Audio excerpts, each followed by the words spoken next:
Hi friends, இன்றைக்கி Sunday. இன்றைக்கி எங்களோட குடும்ப கோயிலில் மரக்குடம் நடக்குது. ஸோ நானும் ரிஷியும் மட்டும் போயிருந்தோம். எங்கள் வீட்டுக்கு கொஞ்சம் கீழே தான் இருக்குது, நடந்து தான் போக போகிறோம். கொஞ்சம் தூரம் ரோடு, அதுக்கப்புறம் இந்த மாதிரி தோடு வழியாக தான் நாங்கள் போகணும் கோயிலுக்கு. கோயிலுக்கு அந்த பக்கம் ஃபுல்லாகவே விவசாயம் தான் நடக்குது. நான் ஒரு 6:30க்கு தான் வீட்டிலேருந்து கிளம்புனேன். ஒரு 10 நிமிஷத்தில் கோயிலுக்கு நடந்து வந்துட்டோம்.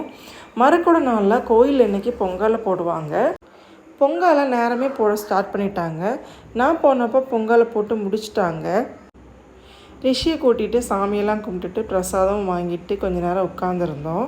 இனி நிவேத்தியம் பண்ணுவாங்க பொங்கலையை.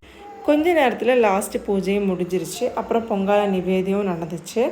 பொங்கலை போட்டிருந்த எல்லோரும் சக்கரை பொங்கல், வெண்பொங்கல்னு எல்லோரும் கொடுத்தாங்க. அப்புறம் என் ஹஸ்பண்ட் வந்துட்டாங்க. அப்புறம் அவங்க கூட பைக்கில் வீட்டுக்கு வந்துட்டோம். பிடிச்சிருந்தா லைக் பண்ணுங்கள், சப்ஸ்கிரைப் பண்ண மறந்துடாதீங்க. தேங்க்யூ.